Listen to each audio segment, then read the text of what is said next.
के अंधेरे में ठाकुर ने बिरजू को मिलने बुलाया। 1000 रुपए का कर्ज ब्याज चढ़ते हुए लाख में पहुंच गया। घर में सब सो रहे थे।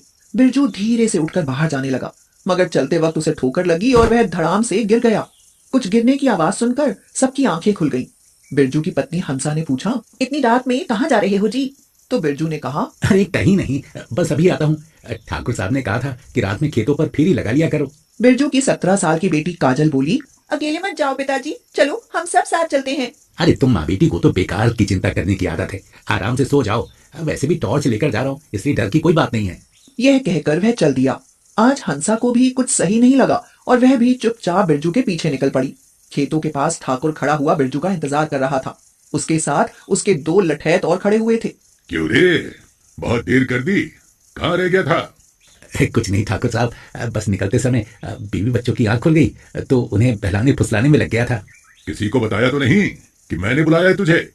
नहीं नहीं ठाकुर साहब, आपका नमक खाया है, गुस्ताखी कैसे कर सकता हूँ। अच्छा ये बता, पैसों का बंदोबस्त हुआ या नहीं? कहा मालिक, अभी नहीं हुआ। अब तो हंसा भी दूसरों के घरों में काम करने लगी है।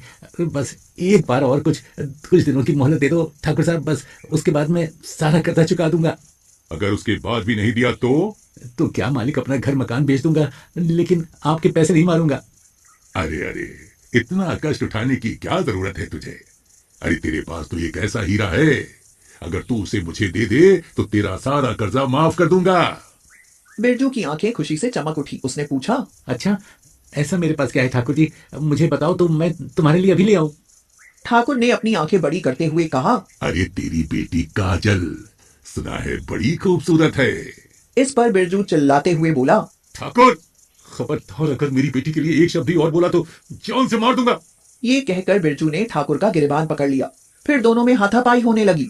ये सब हंसा दूर खड़ी चुपके से देख रही थी, लेकिन अब वह करे क्या?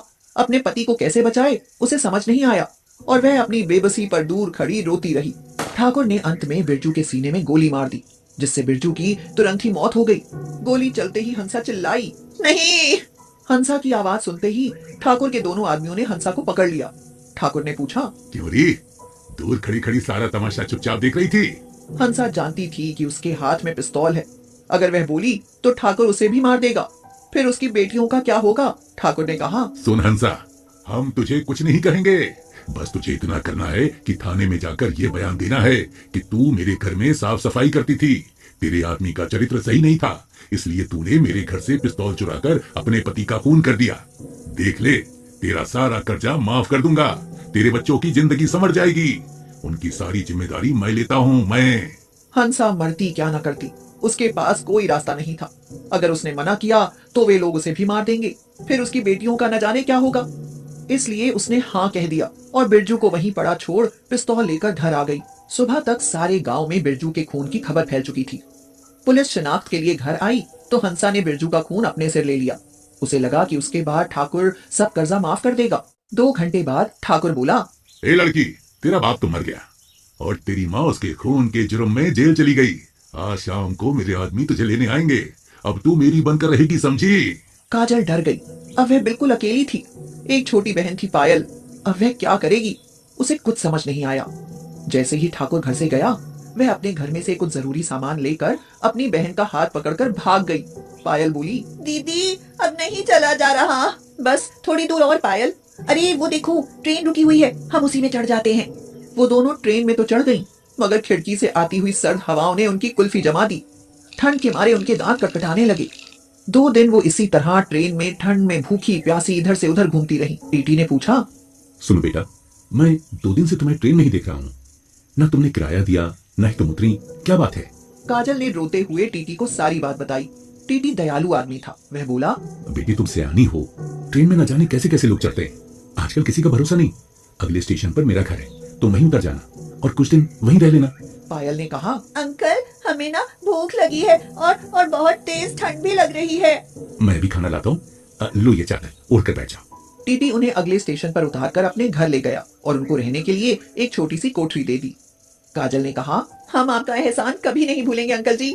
बेटा तुम यहाँ से कुछ काम शुरू कर दो, जिससे तुम्हें आमदनी होगी, फिर तुम अपने लिए सुरक्षित स्थान ढूंढ सकती हो। लेकिन वह क्या काम करे? उसने अपनी पोटली खोलकर देखी तो उसमें केवल कुछ कपड़े और उसकी माँ के झुमके थे। काजल ने हंसा की झुमकी बेच दी और कहा, पायल तू जरा रुक, मैं ना कुछ खाने को लाती हूँ। स्टेशन पर जाकर देखा तो कुछ लोग छोले भटूरे, छोले चावल और पनीर की सब्जी, मैदा की रोटी बनाकर ट्रेन में बेचने के लिए ले जा रहे थे। वह सोचने लगी, मैं तो बहुत अच्छा खाना बनाती हूँ, क्यों ना मैं भी खाना बनाकर ट्रेन में बेचूं। उसके बाद काजल पायल के साथ ट्रेन में खाना बनाकर बेचने लगी। वह खाना अच्छा बनाती थी, इसलिए उसका काम अच्छा चल निकला। एक आदमी ट्रेन में उससे बोला, अरे वाह वाह वाह वाह, तुम इतना स्वादिष्ट खाना बनाती हो तो ये ढाबा क्यों नहीं खोल लेती? अंकल, यही तो मेरा ट्रेन ढाबा है। वक्त गुजरता गया। दिन में दोनों बहनें ट्रेन में खाना बनाकर बेचती और रात में पढ़ाई करती। कोठरी बहुत छोटी थी, इसलिए अब उन्होंने स्टेशन के पास ही रहने के लिए किराए पर एक बड़ा कमरा ले लिया था, जहां वो ढेर सारा खाना बना सकती थी। कुछ दिनों में वो दोनों गरीब बहनों का खाना ट्रेन ढाबे के नाम से मशहूर हो गया। एक दिन पायल ने कहा, दीदी, माँ ने पिताजी का खून कर दिया। कितनी कितनी गंदी थी ना माँ। नहीं पायल, पिताजी का खून माँ ने नहीं बल्कि ठाकुर ने किया था। जेल जाने से पहले माँ मुझे सारा सच बता गई थी कि पिताजी को माँ ने नहीं ठाकुर ने मारा था। पायल, उनसे बदला लेने के लिए हमारा पढ़ना बहुत जरूरी है। मुझे पुलिस ऑफिसर बनकर ठाकुर को सजा देनी है। और एक दिन काजल की मेहनत रंग लाई। एक गरीब ट्रेन ढाबे वाली लड़की एसआई के पद पर नियुक्त हो गई। कुछ दिन बाद वह अपने गांव गई और अपने पिता के कातिल ठाकुर को गिरफ्तार कर लिया और उसे जब तक मारा जब तक ठाकुर ने अपना गुनाह कबूल नहीं कर लिया। उसके बाद हंसा रिहा हो गई और बोली, मेरी बच्ची, आज तुम्हें ऐसे पुलिस की वर्दी में देख मेरा सीना गर्व से चौड़ा हो गया। लेकिन लेकिन ये सब हुआ कैसे? माँ, हमारे ट्रेन ढाबे ने आज मुझे इस काबिल बनाया है कि मैं असली मुजरिम को सजा दे सकूं। तुम्हारे बाद हम वहाँ से भाग आए और यहाँ ढाबा खोल लिया, जिसकी वजह से मेरे शरीर पर आज ये वर्दी है। हंसा ने उसका माथा चूमकर गले से लगा लिया और अपने पति को याद करते हुए गीली आंखों से अपनी बेटियों को ढेरों दुआएं दी। विट्ठल और कजरी कोयले की खदान में काम करते हुए मर गई। अब बेचारी नीना और उसके दो भाई बहन अकेले रह गए, जिनमें नीना 12 साल और शानू 10 साल की थी और उन दोनों से छोटा था गुल्लू, जो केवल अभी 4 साल का ही था। बच्चों के सामने समस्या गंभीर थी कि क्या किया जाए। नीना इतनी छोटी उम्र में आखिर करती भी तो क्या, और छोटे भाई बहन को छोड़कर कहां जाती। ऊपर से गुल्लू अभी छोटा था। नीना को उसका उसकी अम्मा की तरह ख्याल रखना पड़ता था। शानू बोली, दीदी, घर में ना आटा है ना चावल, दाल भी खत्म हो गई है। भूख भी बहुत तेज लगी है, अब क्या बनाओगी? तो नीना ने कहा, कोई बात नहीं, आलू बचे हैं, वही उबाल दूंगी, नमक लगा कर खा लेना। शानू बोली, अम्मा और बापू तो मर गए दीदी, अब खाना खर्चा कहाँ से होगा? घर में राशन कहाँ से आएगा? तो नीना ने कहा, मैं भी यही सोच रही हूँ, कुछ काम भी करूँ, कहीं कमाने भी जाऊँ तो तुम दोनों को छोड़कर कैसे जाऊँ? सोच रही हूँ कि कारखाने में काम कर लूँ। मैंने वहाँ बहुत से बच्चों को काम करने जाते हुए देखा है। नहीं दीदी, बिल्कुल नहीं। जानती हो, वहाँ पुलिस आती रहती है और बच्चों को पकड़ कर ले जाती है, और गुल्लू भी बहुत छोटा है, तुम्हारे बिना 1 घंटा भी नहीं रहता। मैं जानती हूँ शीनू, लेकिन काम करना बहुत जरूरी है। बाल मजदूरी कराना अपराध है शीनू, मगर जब पेट में भूख लगती है ना तो सारे नियम टूट जाते हैं। भूख उम्र देखकर नहीं लगती।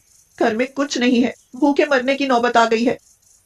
दीदी, आप इतनी चिंता क्यों करती हैं? बापू और अम्मा नहीं है तो क्या हुआ, हम मिलकर कुछ ना कुछ हल जरूर निकालेंगे। रात में नीना लेट तो गई, लेकिन नींद आंखों से कोसों दूर थी। वह सोचने लगी, आज तो हमने आलू उबालकर नमक लगाकर खा लिए, लेकिन कल के लिए तो आलू भी नहीं है। सुबह मैं जरूर कहीं ना कहीं काम ढूंढूंगी। हाँ, शायद किस्मत को कुछ और ही मंजूर था। सुबह उठते ही माइक में आवाज लग रही थी, सुनो सुनो सुनो, ये बस्ती यहाँ पर गैर कानूनी रूप से बसी हुई है, इसलिए सरकार का आदेश है कि शाम तक सब लोग अपने अपने घर खाली कर दो। कल सुबह यहाँ बुलडोजर चलेगा, सारी बस्ती गिरा दी जाएगी। ये अवैध बस्ती हटाकर यहाँ पर एक सुपरमार्केट बनाई जाएगी। सुनो सुनो सुनो। नीना के तो पैर तले से जमीन खिसक गई। आखिर वह अपने भाई बहन और अपना सामान लेकर कहाँ जाएगी। शीनू बोली, दीदी, भूखे तो रह लेंगे, लेकिन बिना घर कहाँ जाएंगे? हमें नहीं जाना अपना घर छोड़कर, यहाँ बापू और अम्मा की यादें बसती हैं। तो नीना ने कहा, हमें जाना होगा शीनू। देखो, सब अपने घर खाली कर रहे हैं, नहीं तो सुबह हमारे घर पर सामान समेत बुलडोजर चला दिया जाएगा। अब ये जमीन सरकारी है। रोते बिलखते सबने घर खाली कर दिया। अब नीना अपने भाई बहन को फुटपाथ पर लिए बैठी थी। गुल्लू बोला, दीदी, बहुत भूख लगी है। शीनू ने भी कहा, मुझे मुझे भी भूख लगी है। नीना बड़ी थी, इसलिए अपनी भूख अपने छोटे भाई बहन को कैसे बताए, इसलिए कुछ कह नहीं पाई और बोली, रुको मैं कुछ लेकर आती हूँ। वह एक हलवाई की दुकान पर पहुंची और बोली, अंकल थोड़ा खाना मिलेगा, मेरे छोटे भाई बहन भूखे हैं। हैं? अरे शायद आटे का भाव नहीं जानती तुम, इसीलिए खाना मांग रही हो। अरे जानती भी हो हड्डियां चटक जाती हैं रोटी कमाने में। अरे जा जा, नहीं है खाना। जूठन ही दे दो मालिक, थोड़ा बच्चों को सब्र आ जाएगा। आप कहो तो मैं आपके सारे बर्तन मांज दूंगी। अरे तुम बर्तन मांजोगी तो उस लड़के को क्या दूंगा जो मैंने इस काम पर रखा हुआ है। चलो निकलो यहाँ से। नीना दुखी होकर वहां से चली आई। उसने कई जगह काम और खाना मांगा, लेकिन उसे कहीं खाना नहीं मिला।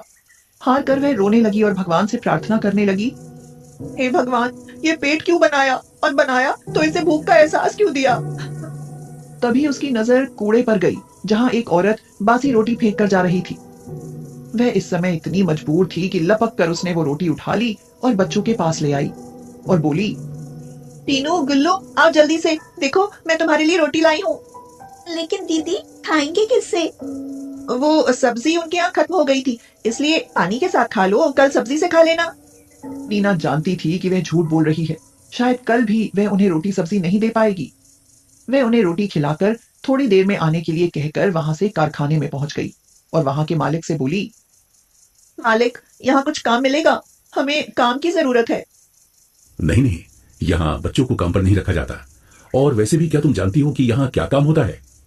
नीना ने कहा, मैं नहीं जानती, लेकिन मैं हर वो काम करने को तैयार हूँ जिससे मेरे भाई बहन को रोटी मिल सके। बेटा, यहाँ चूड़ियां बनाई जाती हैं। शीशा पिघलाने की भट्टियां इतनी गर्म होती हैं कि तुम उसकी तपिश सहन नहीं कर पाओगी। तो नीना बोली, मैं कर लूंगी मालिक, मैं सब कर लूंगी। मेरे छोटे भाई बहन भूखे हैं, अगर उन्हें खाना नहीं मिला तो वो भूख से मर जाएंगे। हाँ, अच्छा ठीक है, तुम कल से काम पर आ जाना। लेकिन तुम कहाँ रहती हो? अभी हम फुटपाथ पर हैं मालिक, हमारे घर पर सरकार ने बुलडोजर चला दिया। ठीक है, तुम कल से काम पर आ जाना। रात तो फुटपाथ पर कट गई, लेकिन अगले दिन वो अपने भाई बहन को लेकर कारखाने पहुंची। नीना ने पूछा, मालिक मैं जब तक काम करूं तब तक क्या मेरे भाई बहन वहां बाहर बैठ सकते हैं? नहीं नहीं, बिल्कुल नहीं। जानती हो, यहाँ बच्चे चोरी से काम करते हैं। अगर किसी ने बच्चों को यहाँ देख लिया तो कारखाने पर ताला लग जाएगा। तुम उन्हें अंदर ले जाओ, छोटे छोटे काम तो वो भी कर ही सकते हैं ना। मेरा भाई बहुत छोटा है मालिक, केवल 4 साल का है। कोई नहीं, वो उधर खाली जगह है, वहां बैठकर खेलता रहेगा। तुम काम समझो और शुरू करो। नीना और शीनू का बचपन गर्म घट्टी की आग में कुम्हलाने लगा।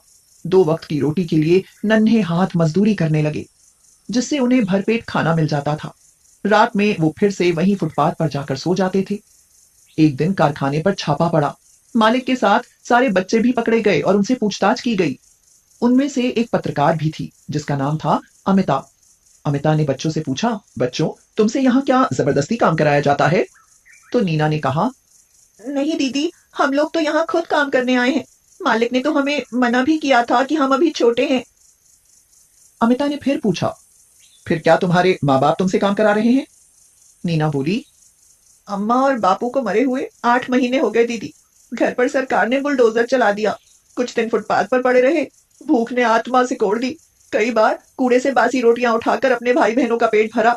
कोई भीख में भी रोटी नहीं देता दीदी, फिर पेट की इस आग को कैसे बुझाती। मालिक बहुत दयालु हैं जो मुझे काम पर रख लिया।